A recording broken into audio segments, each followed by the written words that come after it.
Bismillahirrahmanirrahim. Assalamualaikum warahmatullahi wabarakatuh. Sahabat Lentera Sejarah Peradaban, pada kesempatan kali ini saya akan mengulas tentang sosok ilmuwan jenius Muslim Al-Biruni, sang perumus teori rotasi bumi. Abu Rayhan Al-Biruni ialah salah satu ulama terbaik yang pernah dihasilkan dunia. Dia memberikan kontribusi besar bagi dunia sains, geografi, astronomi, fisika, dan banyak bidang lainnya. Karya-karyanya bersama dengan karya-karya ilmuwan besar lainnya telah membangun dasar ilmu pengetahuan modern. Meskipun dia hidup di abad pertengahan, pemikiran dan pengamatannya bertahan hingga saat ini. Dia merumuskan banyak solusi matematika untuk masalah yang belum terpecahkan. Salah satunya terkait teori rotasi bumi.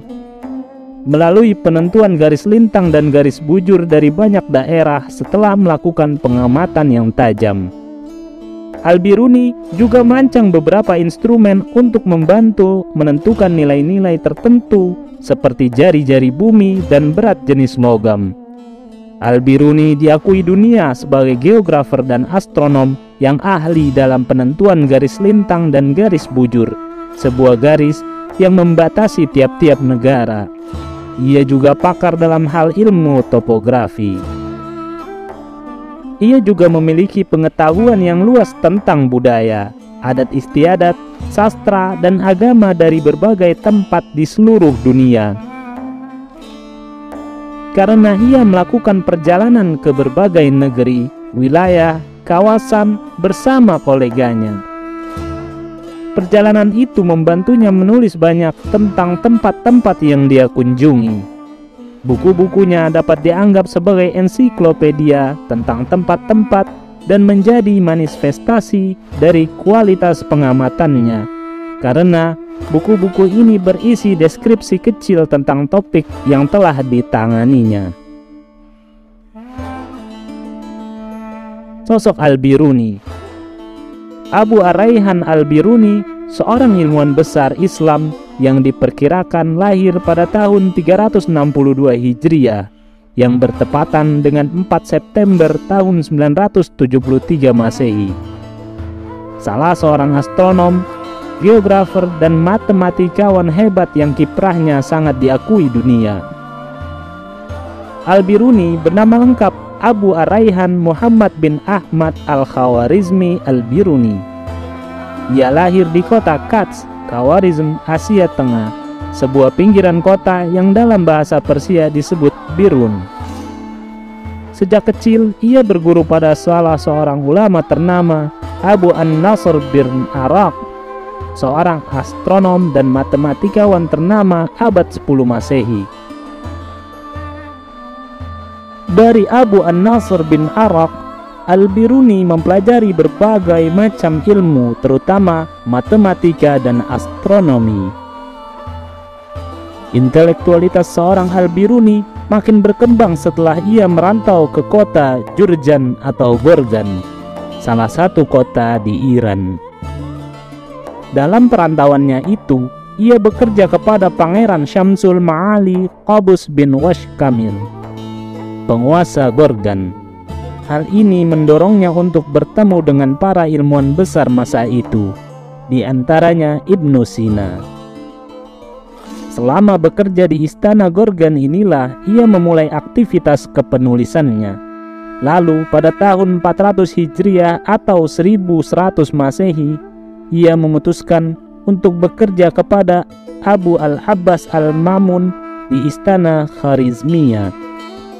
Selama bekerja di istana Kharizmiyah ini, ia harus melewati salah satu fase terburuk dalam sejarah hidupnya. Nyawanya hampir tak tertolong akibat tragedi perebutan kekuasaan yang melibatkan Sultan Al-Ghaznawi.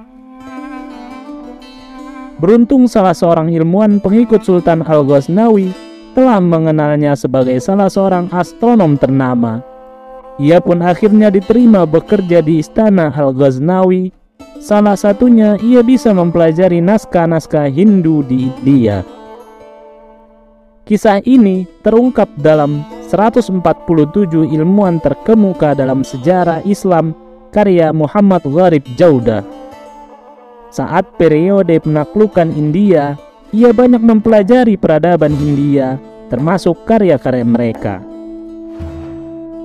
Di sana dia menulis buku-buku tentang sejarah mereka yang menjadi rujukan terpenting bagi India hingga waktu belakangan. Ungkap Muhammad Gharib Jaudah. Hal inilah yang mendorong dikenal sebagai ilmuwan yang menguasai beberapa bahasa lain selain bahasa Arab. Sejumlah bahasa yang dikuasai oleh Al-Biruni lainnya adalah Iberia, Suryani, hingga Sanskerta. Ilmu oseanografi. Salah satu ilmu yang dipelajarinya dari bahasa Sanskerta ialah ilmu oseanografi, pasang surut air laut. Selama menetap 13 tahun di India, ia berhasil membuat karya fenomenal berjudul Kitab Al-Hind atau Kitab Ul-Hind. Ia dalam salah satu babnya di kitab tersebut menuliskan tentang fenomena pasang surut air laut di Samudra Hindia. Al-Biruni menyediakan bab tersendiri dalam karyanya yang terkenal, Kitab Al-Hind, untuk menjelaskan fenomena bagaimana pasang surut air mengikuti satu sama lain di samudera, yaitu Samudra Hindia. Ungkap sejarawan India N.K. Panikkar dalam jurnalnya Al-Biruni and the Theory of Tides. N.K. Panikkar bahkan memuji ketekunan Al-Biruni dalam mempelajari naskah-naskah India kuno. Al-Biruni dinilai sebagai ilmuwan pertama yang berhasil mempelajari naskah-naskah kuno India dengan baik. Naskah-naskah kuno tersebut terdiri atas Matsya Purana, Vinu Purana, Vayu, dan Lingga. Selain itu, ia juga membaca kitab kuno lainnya berjudul Taittiriya Samhita di India Selatan. Dalam Taittiriya Samhita, kita menemukan bahwa istilah pinva digunakan untuk berarti menyebabkan membengkak atau meluap dalam konteks fenomena pasang surut. Samudra Mabhita, Pinvamanam, Imbu N.K. Panikkar. Karya-karya Al-Biruni. Al-Biruni merupakan ilmuwan pertama yang mengatakan adanya pergerakan titik matahari yang terjauh dari bumi. Selain itu, ia berhasil membuat tabel-tabel astronomi baru sebagai hasil koreksinya atas tabel-tabel astronomi ilmuwan terdahulu. Hal ini terangkum dalam dua kitab astronominya, Al-Qanun Al-Mas'udi fi Al-Hay'ah wa An-Nujum dan At-Tafhim lil Awalil Sina'at At-Tanjim. Selain itu, selain ilmu astronomi, ia juga membuat karya tentang geografi. Bahkan karya Al-Biruni banyak diterjemahkan ke dalam bahasa Latin, Sifatul Ma'murah. Wallahu a'lam bis-shawab. Wassalamualaikum warahmatullahi wabarakatuh.